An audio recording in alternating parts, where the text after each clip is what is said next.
결국 미국으로서는 5G의 핵심 기술, 그다음에 빅데이터, 클라우드, AI, 인공지능 여기 싸움에서 중국의 1위 기업 화웨이를 그냥 놔두면 곤란하지 않겠냐.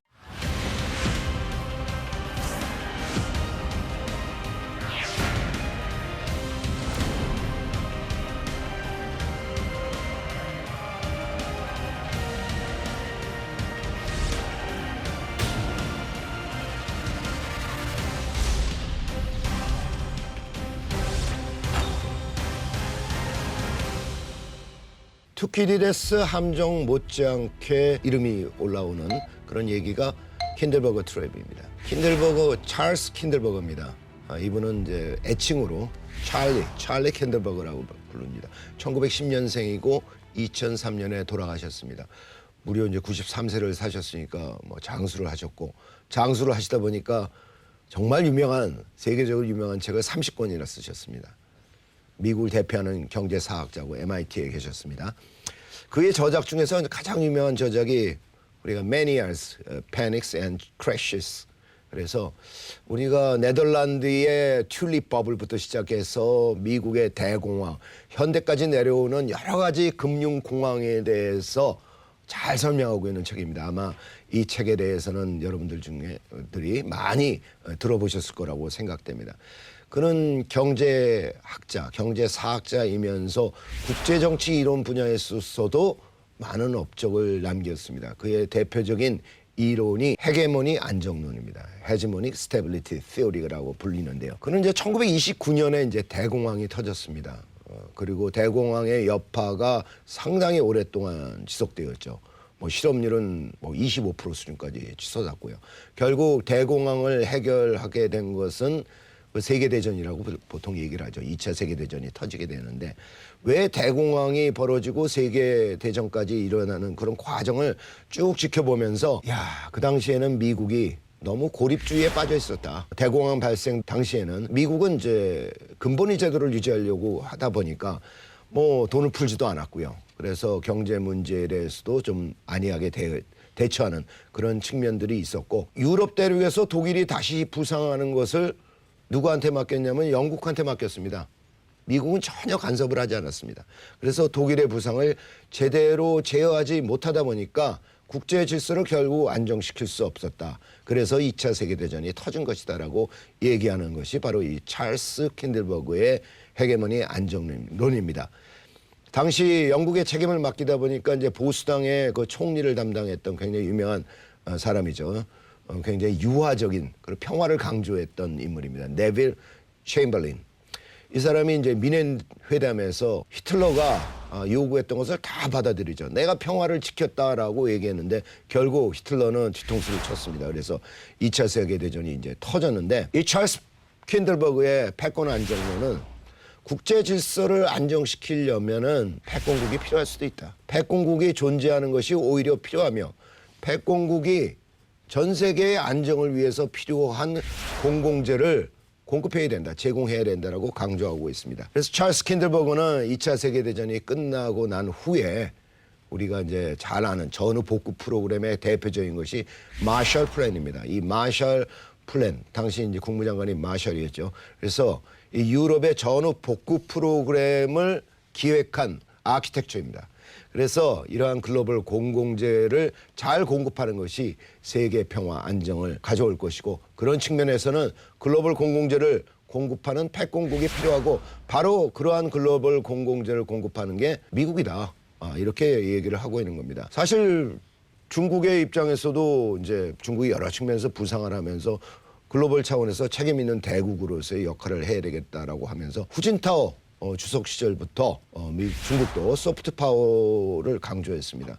우리가 이제 2007년에 이제 후진타오 주석이 중국이 부족한 게 뭐냐?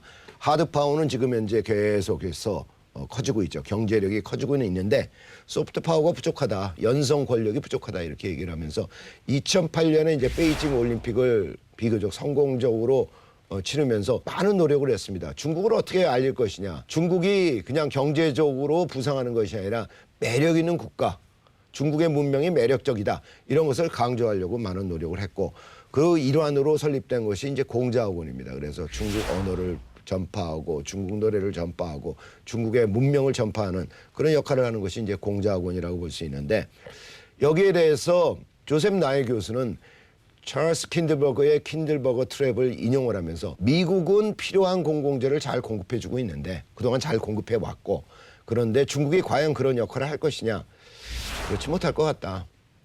2010년도에 노벨 평화상을 중국 사람이 수상했습니다. 류 샤오보죠. 결국 이제 감옥에 투옥되어 있다가 이제 죽었는데요. 여기에 대해서 노르웨이가 그 노벨 평화상을 주니까 중국이 어떻게 했습니까? 바로 노르웨이산 연어에 대해서 보복 관세를 부과했습니다. 제가 볼 때는 이건 좀 너무 지나친 행동이 아니었나. 소프트 파워를 강조하고 있는 중국으로서는 이런 점들에 대해서 좀 더 포용적으로 나가야 되지 않을까.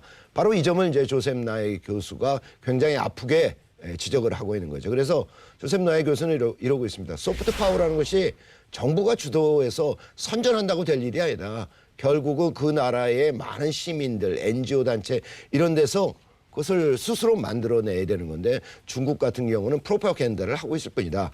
이런 측면에서 중국은 찰스 킨들버그의 공공재, 글로벌 공공재를 만드는 데 있어서는 여전히 이제 부족하다라는 거는 생각을 하고 있습니다. 그러면서 이 조셉 나이 교수는 미국은 대학이라는 문화가 굉장히 중요하고 창조적인 그런 문화, 그다음에 미국은 여전히 기술 분야에 있어서 압도적인 선두를 지켜나가고 있다라고 얘기를 하고 있습니다. 그런데 꼭 그렇지는 않은 것 같습니다. 소프트 파워 측면보다는 트럼프 대통령은 하드 파워를 중요시하는 것 같습니다. 그리고 특히 기술 측면에서 지금 현재 중국이 부상하고 있는 것을 그대로 놔두어서는 안 되겠다. 그래서 중국을 대표하는 가장 대표적인 기업이 바로 화웨이입니다. 새로운 그 통신 시대의 기술을 여는 것이 이제 5G 기술이라고 하는데 5G 기술에 있어서는 이 화웨이가 독보적이지 않습니까? 그래서 트럼프 대통령은 그다음에 화웨이에 대한 규제 조치를 이번에 넘어서서 그야말로 맹공을 시작했습니다. 그래서 5월 16일 미국의 상무부는 화웨이 본사뿐만 아니라 화웨이가 많은 자회사들을 갖고 있습니다. 26개국에. 그래서 72개 계열사에 대해서 거래 제한 기업 명단, 엔트리 리스트. 거래를 하지 말라는 거죠. 화웨이하고는. 미국 기업들은 최소한 화웨이하고는 30개가 넘는 주요 기업들, 인텔이라든지 퀄컴 등이 화웨이하고 매년 공급 계약을 맺고 있습니다. 이런 거래를 하지 말라 이렇게 이제 제안하고 있습니다. 물론 못하게 하는 건 아닙니다. 상무부의 허가를 일일이 받아야 되고 어떤 거래가 이루어지고 있는지를 꼼꼼하게 들여다보겠다는 겁니다.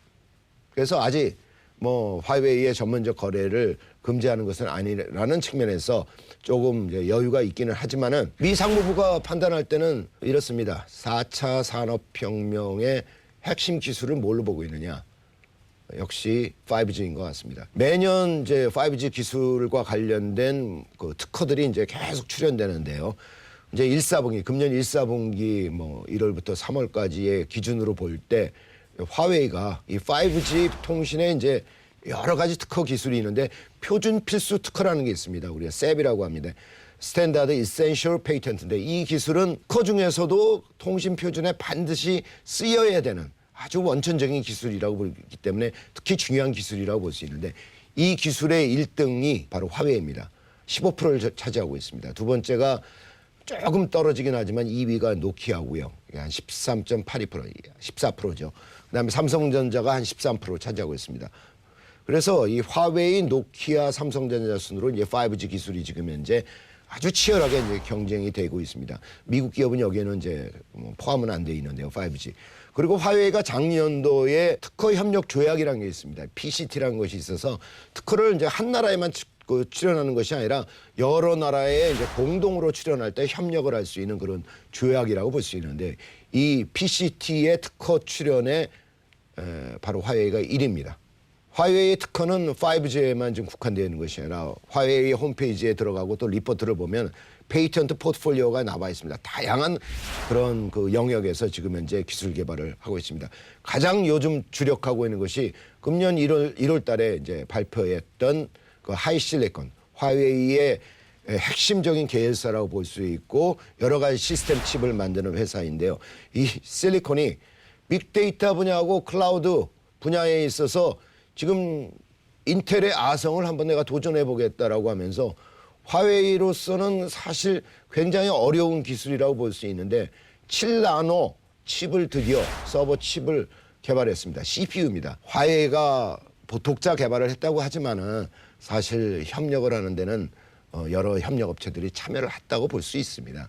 그 참여 업체 중에 가장 대표적인 기업이 그 영국을 대표하는 하이텍 기업인 ARM입니다. 원래는 이제 영국이 지금 인공지능이라든지 뭐 알파고 이런 등등으로 유명한데 일본의 이제 소프트뱅크의 이제 소유주라고 볼 수 있는 손정희가 자신의 소프트뱅크하고 손정희는 또 여러 가지 펀드를 갖고 있는데 비전 펀드라고 있습니다. 이 펀드를 가지고 ARM은 2016년에 이제 인수를 했습니다.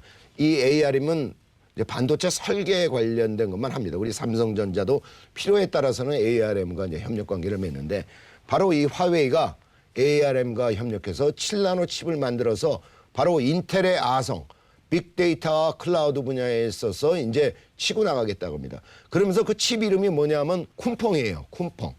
이 쿤펑은 중국 공군기 중에 지금 현재 가장 대표적인 핵심 비밀병기로 이름을 붙이고 있는 장자에 나오고 있는 전설적인 그 새 이름입니다. 이 쿤펑 920이라는 칩 이름을 붙였고 그다음에 태산, 타이샨 이 빅데이터 장비의 이름입니다. 여기다가 이 서버 칩을 넣어서 인텔로 중심이 되고 있는 전 세계의 빅데이터 서버 장비의 1위 기업이 되겠다라고 얘기를 하고 있는 겁니다. 이런 상황이 전개되다 보니까 결국 미국으로서는 5G의 핵심 기술, 그다음에 빅데이터, 클라우드, AI, 인공지능 여기 싸움에서 중국의 1위 기업 화웨이를 그냥 놔두면 곤란하지 않겠냐 이런 생각을 하고 있는 것이 아닌가 이렇게 생각됩니다.